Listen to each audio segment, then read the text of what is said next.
Welcome sa part 2 ng aking 10 prediksyon para sa Australia. Sa unang bahagi, mapapanood ninyo ang unang 5 prediksyon ko.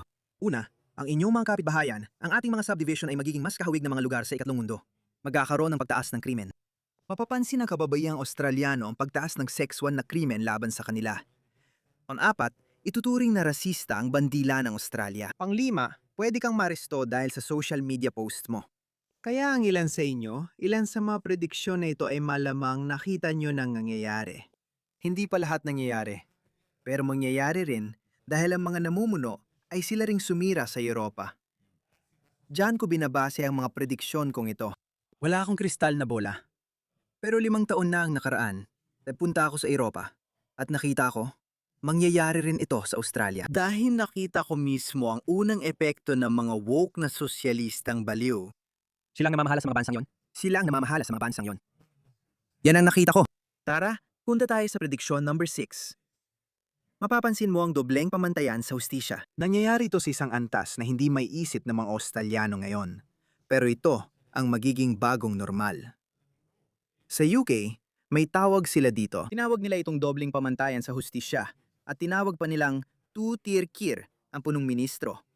Bakit? Dahil malinaw niyang sinuportahan ang dobleng pamantayan sa pagpapatupad ng batas at sa hustisya. Ipapakita ko ang bagong tweet ni Tommy Robinson. Sabi niya, may Twitter user na nakulong ng 18 buwan dahil sa 2 anti-imigrasyon na tweet. 2 tweet na kontra-imigrasyon, nakulong siya ng 18 buwan. Ngayon, sa kanan niyan, tingnan mo. Isang lasin na Nigerianong lalaki na nang-abuso sa isang teenager ay hindi nakulong dahil sa kanyang magulong pinagmulan. Kita mo yon? Pwede kang makulong ng ilang taon kung may masabi ka sa social media. Pero kung hindi ka puti, pwede ka pang hindi makulong kahit nanggahasa ka ng babae. Umabot na sa libo-libong ganitong kaso sa UK. Malamang napansin mo na nagsimula na rin itong mangyari sa Australia. Tingnan mo ito.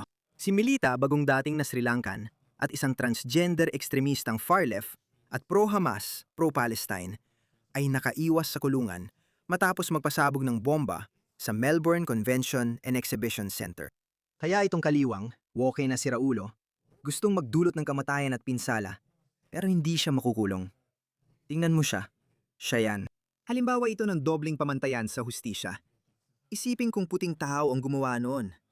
Hindi ako etno-nasyonalista at wala akong simpatya sa kanila sa malinaw na dahilan. Tingnan mo ang bigat ng batas na ipinapataw sa mga etno-nasyonalista na yon. Pero tingnan mo kung paano tratuhin ng hustisya ang mga far-left, woke, baliw at mga Islamist. Marami sa mga asawang babae ng mga mandirigma ng ISIS, mga terorista, ang nakapasok dito sa Australia dahil, muli, si Anthony Albanese ang nasa kapangyarihan.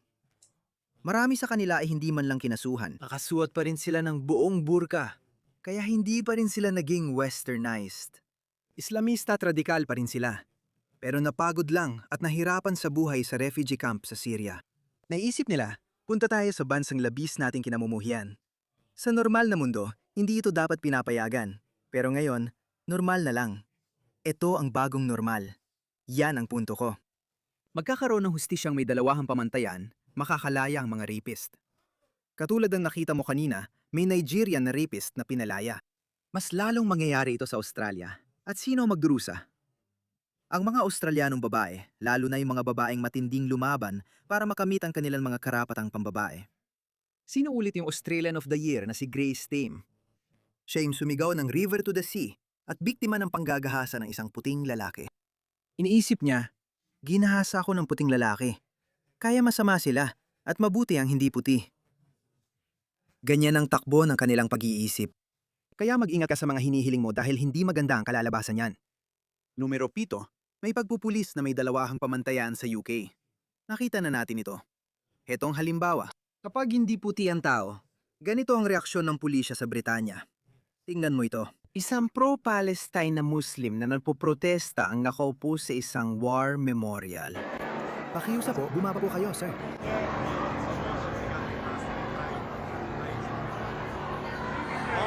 Sige, nakuha na namin ito. Pakiusap po, bumaba po kayo. Kailangan niyo pong bumaba, sir. Pakiusap. Pwede po ba kayong bumaba? Huwag niyo pong lapastanganin ang ating mga pambansang simbolo. Pero pag dumating ang mga makabayan para bantayan ang war memorial gaya ng cenotaph, sabi ng pro-Palestinians na hindi namin pinapansin ang inyong mga araw ng paggunita at iba pa. Ang parehong mga pulis ay dumating na may mga batuta, kabayo, aso at kumpletong riot gear. Tingnan mo ito. Mga matatandang pensyonado ito. Mga matatandang tao ang mga ito. Namatay ang kanilang mga ama noong ikalawang digmaang pandaigdig. Kaya narito sila para bantayan at protektahan ang cenotaph laban sa paglapastangan. Dahil hanggang sa puntong yon, ang mga pro-Palestine na ito ay naglagay lang ng graffiti na sa madaling sabi, nilapastangan nila yon. Mulay, bakit nga ba hindi nila gagawin? Hindi naman nila mga bayani yon. Ang mga bayani ng ikalawang digmaang pandaigdig ay hindi nila mga bayani. Wala akong pakialam doon. Hindi nga nila alam ang kasaysayan ng ikalawang digmaang pandaigdig. Pareho lang na nakikita natin dito sa Australia. Nilapastangan nila ang ating Lest We Forget Monument sa St. Kilda at sa alaala ng mga Anzac. Ganito ang makikita ninyo. Riot gear. Makikita ninyo magiging sobra ang higpit at dahas nila sa mga patriots, sa mga katutubo. Pero sa mga dayuhan, sasabihin lang nila, pakikalma lang po. Gino.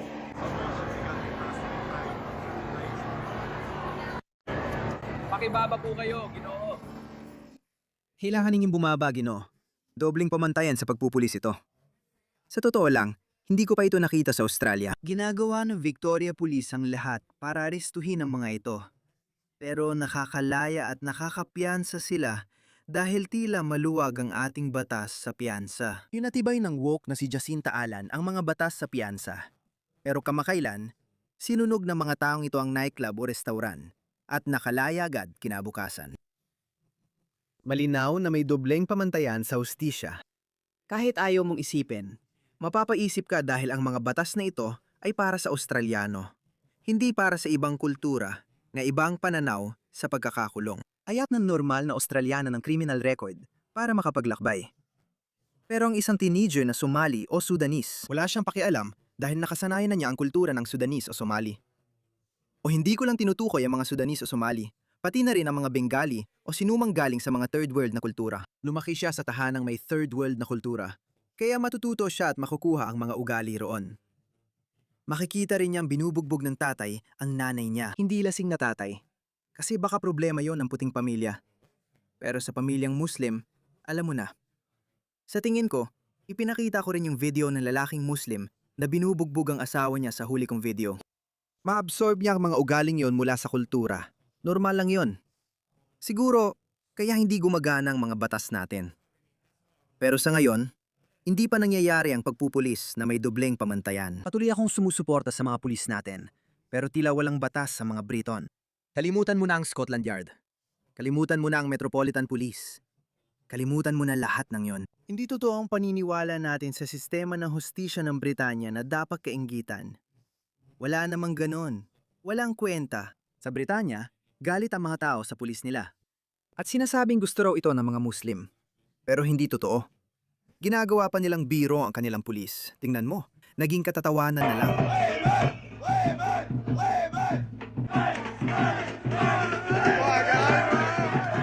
Naging katatawanan na sila. May isa pa akong video. Hindi sila takot sa pulis. Tingnan mo.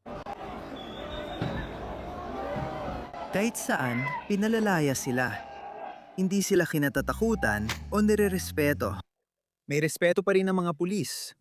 Pero napapansin kong unti-unti nang nababawasan ito at mas nagiging matapang ang mga tao. Hindi mga Australiano o lumaki sa kulturang Australiano, kundi mga galing sa ikatlong mundo na hindi nirerespeto ang pulis. Kaya hindi ko alam ang patutunguhan ng ating mga pulis. May kilala akong mataas sa Victoria Police na nagsabi niyan sa akin. Sabi ko, dati akong natatakot at naiinis sa Victoria Police tuwing pinapara nila ako dahil may baril sila. Kahit wala namang nangyari. Minsan, tinutukan ako ng baril ng pulis at inutusan na ilagay ang kamay sa manibela. Sabi ko, sige, buwisit yan. Daling ako sa gasolinahan at inakala niyang di ako nagbayad. Pero naisip kong wag na makipagtalo. Gusto ko lang ng pulis na ganyan. Gusto ko na mahigpit ang mga pulis sa mga kriminal at mahinahon naman sa iba. Hindi pa naman nangyayari yon kaya hindi ko alam. Siguro kung tuloy-tuloy ang pagbabago ng kultura natin pakaliwa, lalambot din ang mga pulis natin at magiging parang pulis sa Britanya na ipinakita ko sa inyo. lalong magiging agresibo ang kaliwa. Ito ang aking pangwalong prediksyon. Ang kaliwa ay mas magiging radical sa kanilang mga paraan. Sa UK, biglang sumikat ang kanilang Green Party dahil nagkaroon ng mga bagong hindi tradisyonal na right-wing na partido tulad ng Reform at ngayon ay Restore. Maiintindihan lang na may lilitaw na isang radical na partidong kaliwa. Nangyari yan sa UK, pero hindi tayo dapat mag-alala dahil nasa 20 hanggang 25% lang sila, okay? Kaya nag-alala ako na baka mas sumikat dito ang green na partido natin na sobrang kakatwa. Pero ayon sa pinakabagong survey, hindi naman ganon ang lumalabas. Pero sa tingin ko, maaaring magkaroon tayo ng mas radikal na kaliwang partido sa mga susunod na taon para lang tapatan ang One Nation. Kasi hindi kayang tapatan ng Labour Party ang One Nation. Nagbabago ang ating politika. Ang mga magiging politiko sa hinaharap ay hindi na mag-iingat sa kanilang mga salita tulad ng mga career politician ngayon, gaya ng mga Tory, mga politiko ng koalisyon o mga politiko ng Labour. Hindi na sila magiging ganoon. Magiging mas prangka ang mga tao, mas parang si Trump. Mga taong mas totoo sa kanilang pamamaraan.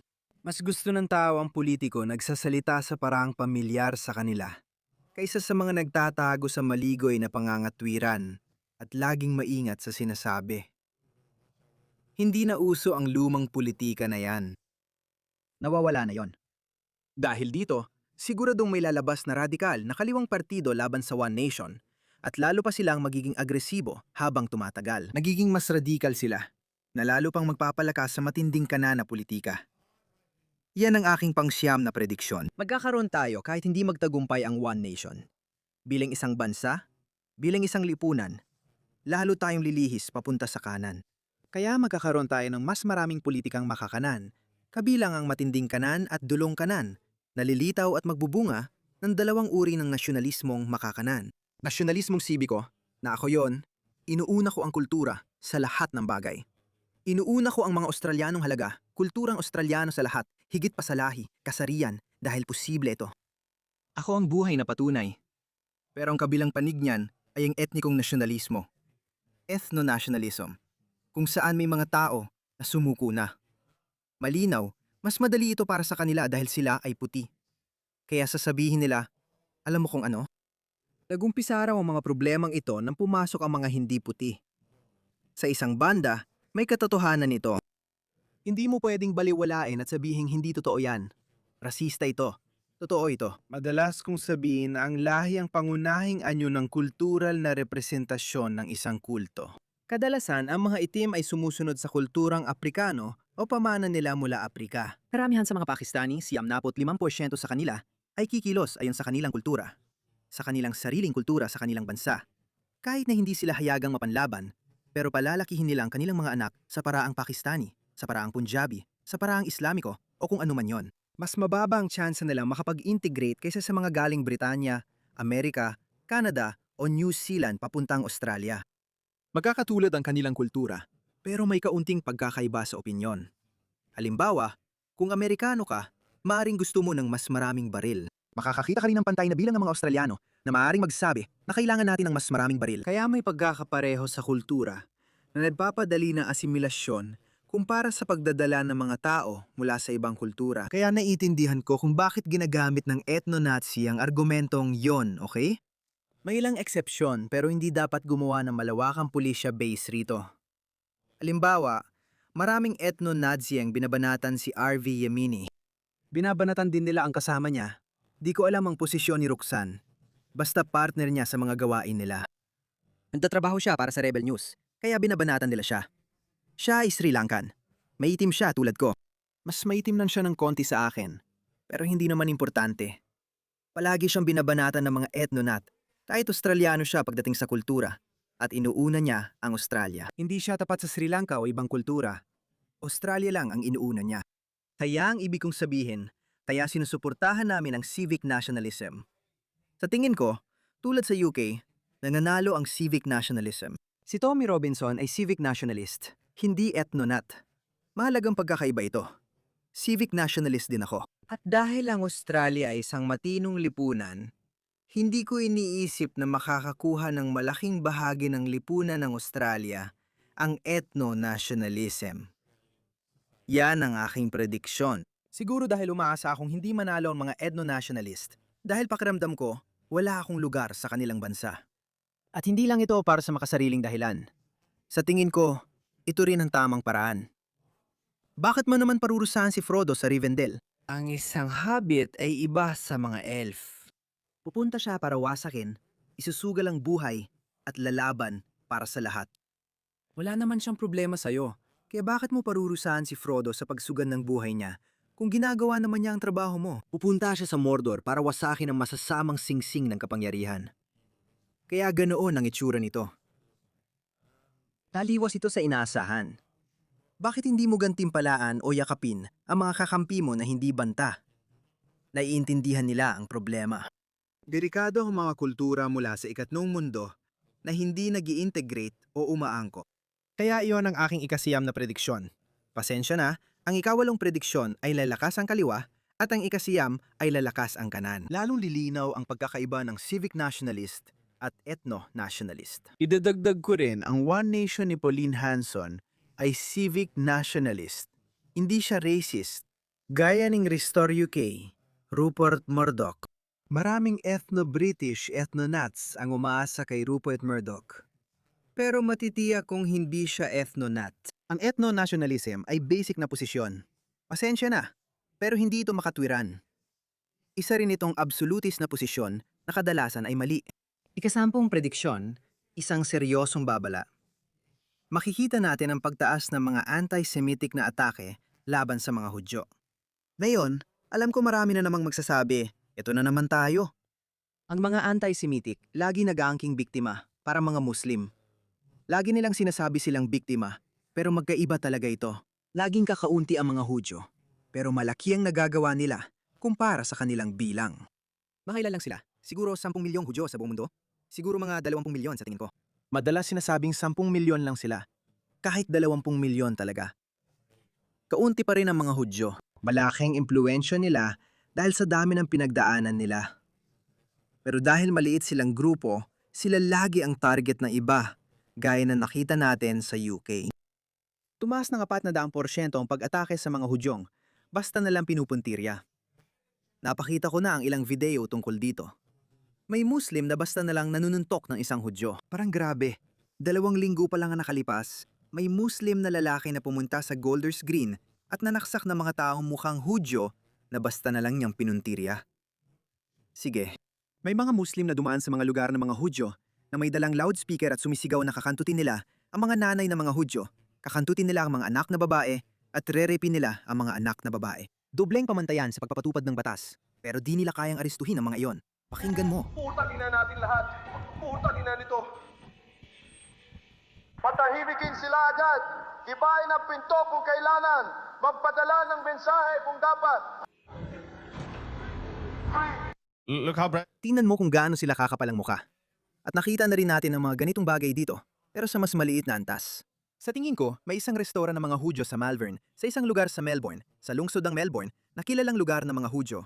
May ilang Lebanese na Muslim na pumunta roon at sinunog iyon gamit ang bomba. Nangyari na rin ito sa Sydney, may sinugod na sinagoga. Pero wala ito kumpara sa mga nangyari na sa UK. Kaya nga, ito ang aking prediksyon. Gulay, hindi ko kailangang maging pinakamatalinong tao sa mundo, o isang futurist, o may kristal na bola. Nangyari na ito sa UK. Sinasabi ko lang kung anong nangyari sa UK, at matagal ko nang binabanggit na mangyayari rin dito. Hindi ako galit na hindi pinakinggan ng mga tao, dahil ganun talaga sa lipunan. Kumikilos lang ang lipunan kapag hindi na matiis ang sitwasyon. Kaya darating sa puntong, hindi na ito matitiis. Lalala pa ito. Narito ang aking 10 prediksyon. Panuri na una kong video para sa detalyadong paliwanag ng 5 prediksyon ko. Marami pang mas malalalim na detalye rito. Kaya baka gumawa rin ako ng part 3 balang araw. Pero mangyayari talaga ang mga bagay na ito. Para lang balikan, ang inyong mga komunidad ay magiging mas kahalintulad ng mga bansa sa ikatlong mundo. Makakakita kayo ng pagtaas ng krimen na hindi ninyo pa naranasan dati. Mas magiging marahas, tulad ng mga pag-atake gamit ang masyete at mga krimen gamit ang kutsilyo. Ibang krimen noon sa Australia, kaya magkaiba ang uri nito. Hindi ko sinasabing walang krimen ang mga Australiano. Ang krimen sa Australia ay talagang natatangi. Alam mo yon, parang pupunta ka sa bar, baka magkaroon ng gulo, masuntukan ng biglaan, isang suntok lang at kung ano-ano pa. Australiano ang dating. Pero may ibang krimen din na papasok. Yan ang pangalawang prediksyon.